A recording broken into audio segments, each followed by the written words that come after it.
Well, right now, Trump fans here in New York City already lining up for hours before President Trump takes the stage for a historic blowout rally at Madison Square Garden. Wow, and our own Carly Shimkus is live outside of Madison Square Garden as preparations are underway. Carly, good morning. It's so good to see you. Good morning. Yeah, it's so great to be on. I'm so glad that I'm here with all these people. The energy, the enthusiasm is second to none. What is your name? Danielle. And why are you here? Why are you here so early? Oh my goodness, where else to be? And we're in New York City, Donald Trump, and we gotta make New York red again. Is this your first Trump rally? No, it's not. I went to the one in the Bronx as well. It was amazing. Okay. It's nothing like it, honestly. Look at this. Come on.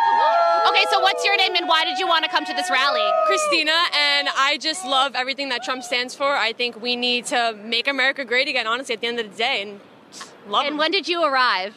I got here at like 12 a.m., honestly, maybe even like a little bit before then. That's how excited you are to be here. You wanted to make sure that you got good seats. What do you think it's going to be like inside?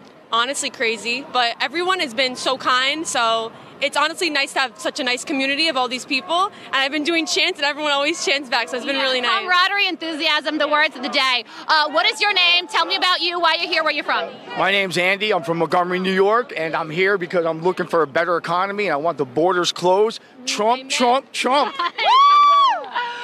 So what do you think about the current state of the race? You say you're from New York. Are you noticing a difference in terms of enthusiasm? How do people feel about Kamala Harris, where you're from, versus Donald Trump? I feel like everyone is very enthused for Trump and Kamala. I don't know. It's not good.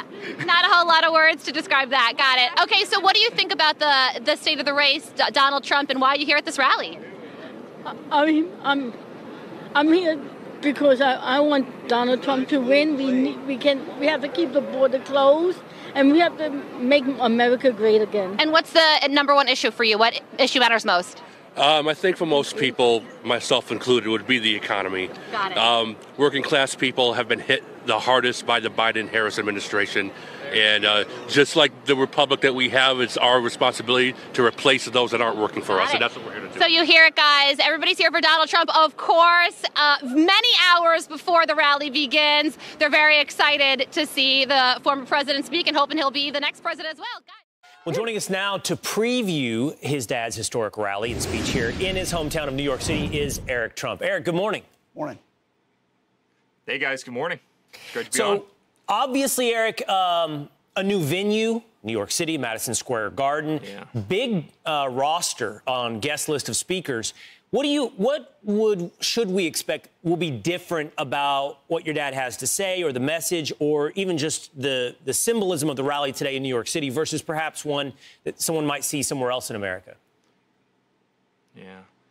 Well, I think there's tremendous symbolism, right? I mean, this is a guy who built the entire New York City skyline. He spent his entire career doing that. The entire city is littered with buildings that have Trump on it. And, you know, he's a man that deeply loves New York. I'm a person who deeply loves New York City. And, you know, guys, I grew up in that building. I grew up in Madison Square Garden. I went to every Ranger game with my father, all the Knicks games. I mean, countless concerts. And, you know, to see him on stage in really, you know, maybe the darkest blue area of the country, but with that kind of enthusiasm that you're seeing right there is, I don't think there's anything that could be more meaningful to us. I mean, this country's got a lot of problems. You guys talk about them all the time. New York, a city that we love, has a lot of problems as well. And there's no family in the world. As much as they've come after us, as much as they've tried to attack us, as much as they've, you know, weaponized lawfare in that city against us, frankly, forcing us to leave, there's no family in the world that wants, you know, better for New York than us. We adore that city. We love that city. We grew up in that city. My father, you know, and our family afterward built that city,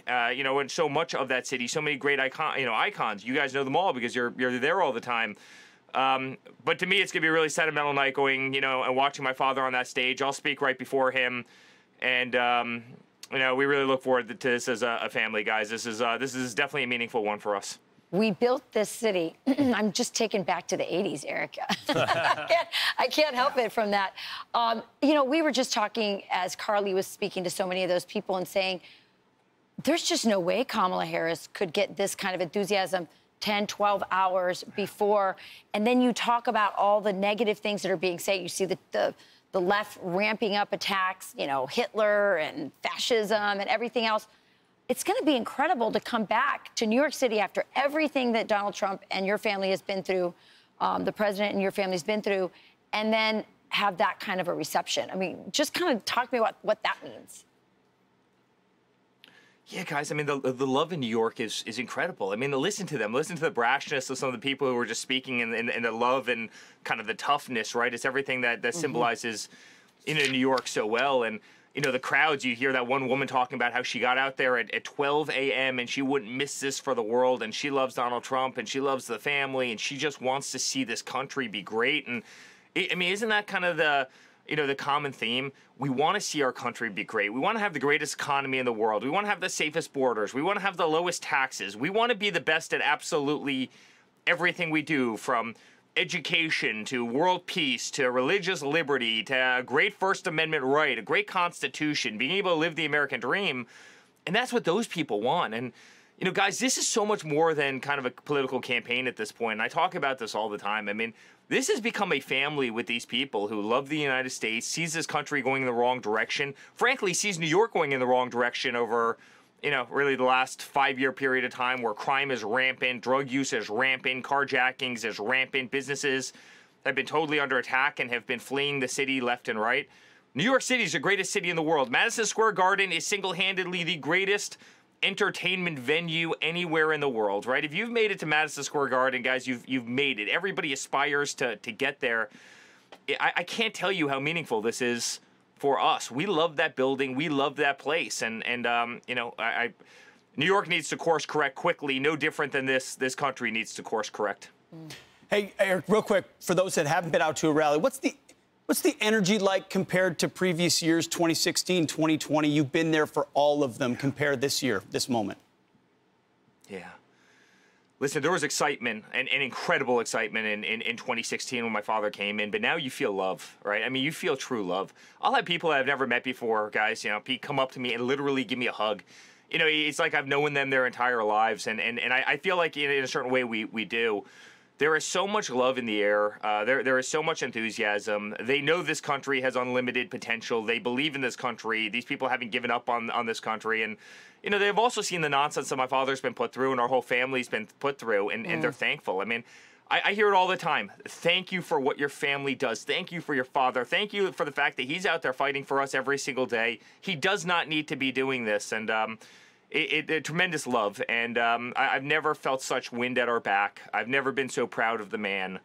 Tonight's gonna be a really, really special night, and I'm gonna be. I can't wait to see him up there on stage. It's gonna be a special venue to be at. Yeah, for your whole family. The whole family has been through a lot, and I don't think any other political family has had more thrown at them, and are still standing. And they'll be there tonight at Madison Square Garden. Amazing. We'll be watching right here on the Fox News Channel. Thank you, Eric. If you enjoy this content, please consider subscribing to my channel to stay up to date with future videos. Thank you for watching. Another cosplay Kamala stunt that is going to cost her the election. Let me explain why. She had a rally, air quotes, last night. She, of course, has to invite paid entertainment because otherwise nobody would show up. So everybody at the rally is paid except those who came to see the entertainment last night in Houston, Texas. Who is the entertainment? Queen Bee herself, Beyonce. Yeah. How do you think Kamala Harris will not pack a stadium by herself? That's just not happening. Donald Trump does. Everywhere he goes. Sold out Madison Square Garden in what, 3 hours? Yeah, so, and he doesn't pay people to show up at his rallies, by the way. Entertainers, anybody who wants to come and speak. But he doesn't pay people to attend, number one. People stand outside in long lines for hours and hours, sometimes days ahead of an event because they want to be the first ones into the venue. Donald Trump doesn't have to pay people to see him. Kamala Harris does. Facts. Let's go back to this rally last night in Houston. So she invited Beyonce.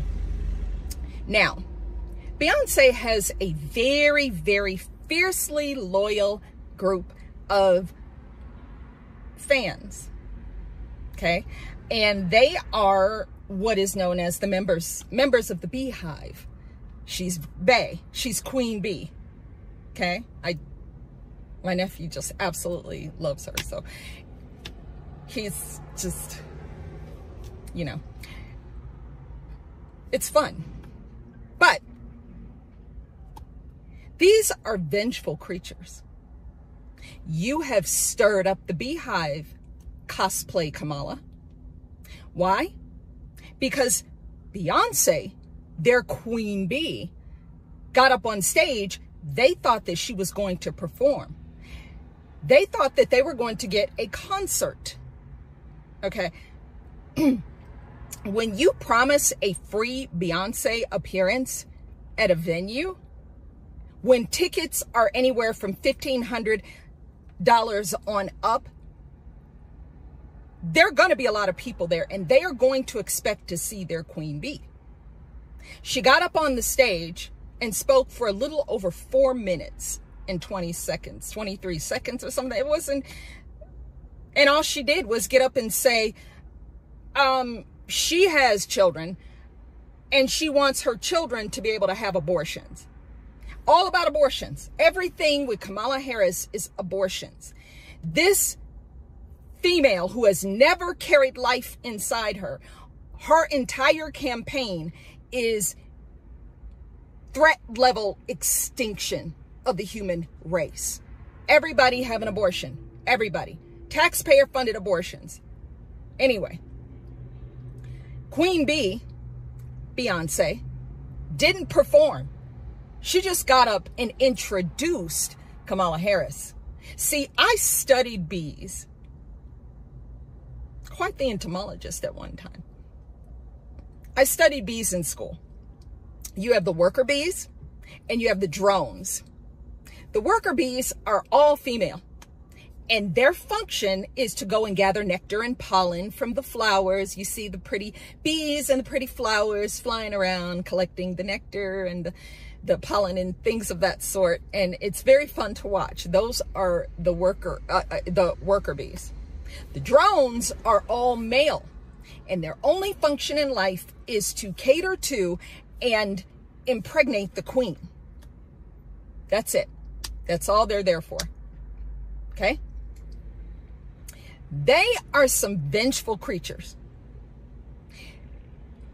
If you disrupt the hive, see, the drones don't have stingers, but the vengeful females do. You disturbed the hive, Kamala.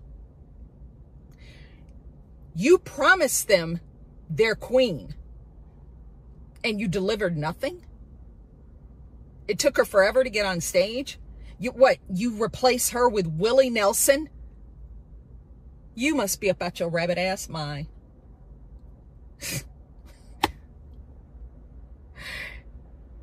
Back to the vengeance. The worker bees are all female, and they all have stingers, and they are vengeful. You don't get what you've done, Kamala. You have just disrupted the hive, and you pissed off the worker bees. They are going to rage vote against you now because they know that you're fake as hell. You are going to see what you have done. You've done this before with promising Beyonce, and you gave people absolutely nothing. This time, at least you got her to come on and appear on stage. The last time, she never showed up. These bees in the hive are going to sting your campaign. And they are going to go to other people and make sure that they don't vote for you. You have caused quite the conundrum for yourself. We know you're tired and you're stressed out. it's 8 minutes in the fourth quarter of the game, and you're down 60-0. And then you pull this.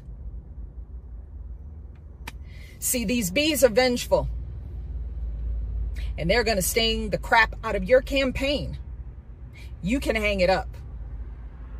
Beyonce's hive, they're vengeful creatures. They're going to sting you. Don't say I didn't warn you. But yeah, your numbers are going to drop significantly, even more than they already have. You can't play games with people's emotions, especially during this time. People have already suffered enough because of your Armageddon economy. All the rappers, celebrities, entertainers, athletes in the world are not going to help you now. Because now, those who would have voted for you are turning against you. Your problem.